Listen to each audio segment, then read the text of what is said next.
mengenai bimbingan konseling belajar dan karir ya Ibu. Namun tugasnya berupa wawancara. Bolehkah saya meminta waktu Ibu sebentar untuk wawancara? Sebelum itu, bolehkah Ibu untuk menyampaikan sedikit saja mengenai profil Ibu di sekolah ini? Ya, baiklah. Nama saya Iklan SPD. Ya. Saya adalah guru bimbingan dan konseling. Di sini saya sudah bertugas selama 5 tahun, guru BK di kelas atau fase F11. Oh, berarti Ibu mengajarnya di F11. Di F11 ya, kelas 11. Oke. Boleh Ibu langsung saja kepada wawancaranya ya? Boleh. Yang pertama Ibu ya, apa saja layanan dasar dalam bimbingan konseling di sekolah ini? Ya, kalau bimbingan dan konseling itu sebetulnya bimbingan dan konseling itu ada 4 bidang ya. Ada 4 bidang, yaitu bidang pribadi, sosial, belajar, dan karir. Boleh Ibu jelaskan sedikit saja mengenai keempat bidang tersebut? Ya, nah untuk bidang belajar biasanya terkait dengan permasalahan atau pengembangan siswa, potensi siswa seputar belajar. Misalnya ketika menghadapi ujian atau ingin mengetahui tentang cara belajar dan cara belajar efektif ya. Iya. Kemudian ada juga kalau untuk kasusnya stres menghadapi ujian, Iya. gitu. Nah kalau untuk pribadi lebih ke seputar masalah-masalah yang personal ya, seperti kurang percaya diri, Iya. gitu. Kemudian kalau sosial itu tentang pergaulan ya, pergaulan dengan teman atau misalnya tampil di depan banyak orang seperti itu. Kemudian kalau untuk belajar sudah pribadi, sosial, karir. Nah karir itu sebetulnya luas ya, tidak hanya mencakup tentang pekerjaan sebenarnya ya. Jadi walaupun kami identik dengan pekerjaan, tapi karir itu adalah perkembangan seumur hidup. Jadi mengenai life skill, kemudian vokasi gitu ya. Tapi ya kalau karir itu biasanya memang ada konsekuensi seperti mendapatkan kalau pekerjaan kan ada imbalannya atau penuhnya gitu. Jadi bukan sekedar hobi gitu. Seperti itu. Namun kalau karir itu basicnya sendiri biasanya ada dari bakat, kecerdasan, minat gitu yang mendasari untuk pemilihan pekerjaan di masa depannya. Ya berarti bukan dari IQ saja yang dilihat ya? Iya. Yang kedua Ibu, ada faktor apa saja yang melatar belakangi perlunya layanan BK di sekolah ini gitu? Iya. Nah, karena memang masalah siswa itu kompleks ya. Kemudian kita kan berangkatnya dari psikologis ya, psikologis siswa. Karena memang untuk mencapai kesuksesan akademik kita juga kan perlu memperhatikan atau mempertimbangkan kesejahteraan psikologis siswa. Iya. Dan kesejahteraan psikologis ini tidak hanya pada siswa, sebenarnya pada gurunya, pada warga sekolah seperti itu. Nah kalau siswa sendiri kan berbeda-beda juga dengan berbagai latar belakang. Nah guru BK diharapkan mampu memahami dan mewadahi kebutuhan siswa.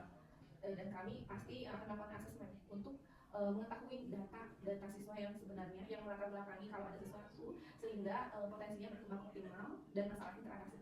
Biar siswanya lebih efektif lagi gitu ya Iya. pelajarannya. Iya betul. Berarti BK juga berperan penting ya Bu di sana. Iya, BK sangat berperan penting. Nah Bu, di sana siapakah yang berperan strategis dalam mengembangkan layanan bimbingan konseling di sekolah ini selain guru BK gitu? Apakah ada dari pihak sekolah juga berperan kepada BK-nya? Nah sebetulnya strategi layanan BK ya itu nyangkut ke situ. Iya. Jadi strategi layanan BK itu bukan hanya konseling atau misalnya individu ya, tapi ada 4. Ada pertama layanan dasar. Layanan dasar itu seperti bimbingan di kelas. Kita kerjasama dengan guru mapel kalau ada remedial, ya seperti ada pembayaran seperti itu. Kemudian layanan dasar juga bisa berarti kan kalau dengan guru mapel kan BK kurang. Biasanya kan idealnya satu guru BK itu menangani 160 maksimal ya, 160 siswa. Biasanya berarti kita ada kolaborasi dengan guru mapel atau bisa juga konsultasi. Nah, kemudian BK juga ada yang namanya layanan responsif. Jadi responsif itu yang urgent, yang penting. Nah, kita akan melakukan konseling biasanya. Konseling itu ada individu, ada kelompok, seperti itu. Ada juga BK itu layanannya disebut dengan peminatan dan perencanaan individual. Itu lebih ke kearifan. Jadi bagaimana kita mengelompokkan siswa berdasarkan kelas, berdasarkan gaya belajar, atau kita juga peminatan itu lebih ke mengelompokkan siswa yang mau pendidikan tinggi. Itu kan peminatan juga ya. Iya.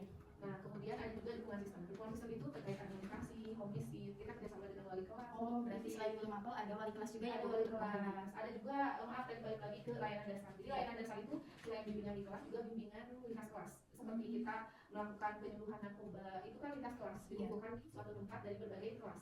Nah biasanya kita kerjasama dengan puskesmas atau kepolisian.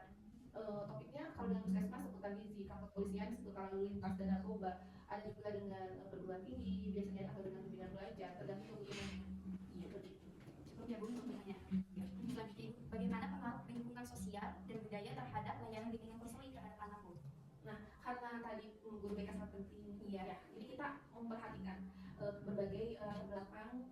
dari budaya, ekonomi, Iya. kehidupan sosial. Karena itu mau tidak mau kenapa kita perhatikan karena memang mempengaruhi cara belajar siswa di sekolah.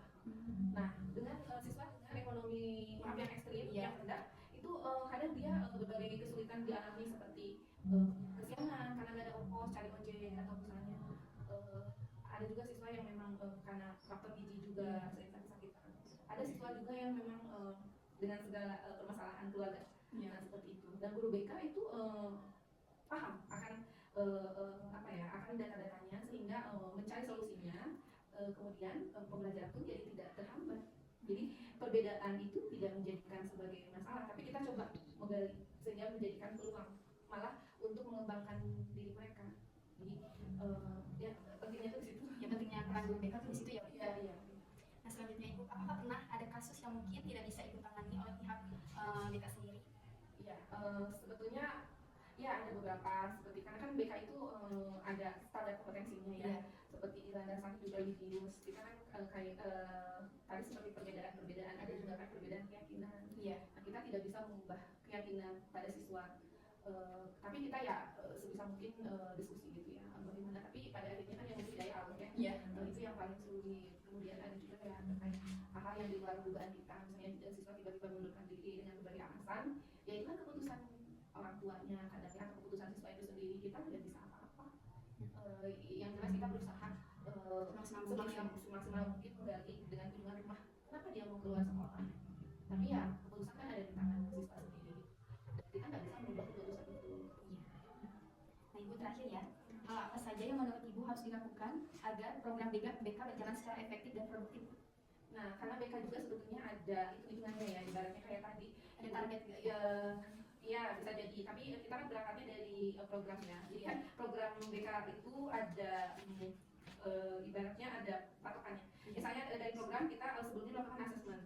Nah, dari assessment itu kita menentukan topik, tema, kemudian jenis layanan, seperti tadi apa mau konsultasi, kolaborasi. Malah kita ada referral namanya. Jadi kalau ada masalah misalnya siswa yang mengalami halusinasi, delusi atau waham ya, jadi ibaratnya anak yang bingung tapi lebih ke delusi gitu, di luar pikiran kita yang normal, apa itu kewenangan BK? Tidak. Itu bukan kewenangan BK. Iya, kalau sudah delusi seperti itu kita referral namanya, dialihkan ke ahli seperti psikolog atau psikiater. Karena kan kita tidak punya kewenangan untuk pengobatan. Jadi tapi kita kan lebih ke konseling, Treatment kayak gini. iya, tidak sampai jauh. Nah, itu kan batas kewenangan namanya ya. Iya. Nah, batas kewenangan itu juga kalau dilihat dari akademik ya, kita sebetulnya ada yang punya jam reguler keras. Kebetulan saya sendiri tidak ada jam reguler. Artinya apa? Artinya memang saya berdasarkan dari jumlah layanannya, kalau ada jam kosong atau dari kasus. Misalnya ada siswa lebih dari 50% bermasalah di kelas, itu baru saya masuk ke kelas. Kalau satu orang saya melakukan konseling individual. Kalau 2 atau sampai 20 orang saya melakukan bimbingan atau konseling kelompok namanya. Jadi tergantung kasusnya seperti itu. Tapi idealnya satu guru BK itu mengampu maksimal 160 siswa, 150 sampai 160 siswa. Itu setara dengan guru mapel sebanyak 24 jam. Seperti itu. Baik, Bu. Menurut Ibu, 3 guru BK untuk di Semarang ini apakah sudah cukup efektif untuk mengurusi semua anak? Iya, nah kembali ke hitungan tadi, satu guru BK idealnya 150 sampai 160 siswa. Saya sendiri mengampu hampir 400 siswa, artinya kan overloadnya. Iya. Nah, karena yang paling bisa dilakukan sementara ini kan kita kalau menunggu guru BK lamanya. Iya. Nah, akhirnya saya diskusi dengan guru mapel mana materi yang atau topik yang bisa diampu oleh mereka. Misalnya gini, kalau budaya pasaran misalnya lebih dari 50%, karena kan hitungannya gini, kalau lebih dari 50% artinya bimbingannya di kelas pribadi. Artinya apa? Kalau saya tidak punya jam, saya titip aja ke guru PKN atau PAI misalnya, tolong dong materinya boleh tentang etika pergaulan dengan lawan jenis. Karena kita sendiri tidak bicara jangan pacaran, tidak, tapi materinya apa nih yang cocok? Oh, etika pergaulan dengan lawan jenis. Nah, kalau saya sanggup ke kelas, saya ke kelas, tapi kalau tidak saya pastikan saya ke guru PAI atau ke guru PKN, tolong bahas etika tentang pacaran atau tentang etika pergaulan dengan lawan jenis, seperti itu. Kemudian topik-topik yang isu narkoba, lebih ke lintas kelas dan kolaborasi dengan instansi lain. Baik, cukup ya itu untuk wawancaranya. Jadi ternyata untuk mengurus semua anak itu bukan hanya dari bimbingan konseling juga ya Bu, tapi ada keterkaitan antara guru mapel, dari guru wali kelas gitu ya Bu, dari pihak sekolah juga, agar lebih efektif mungkin ya Bu. Iya, lebih efektif. mungkin itu ya Bu. Terima kasih. Mohon maaf Ibu jika mengganggu waktunya. Semoga apa yang saya dapatkan dari Ibu bagi wawancara bisa bermanfaat untuk tugas saya. Iya, iya. Saya cukupkan ya Bu. Iya.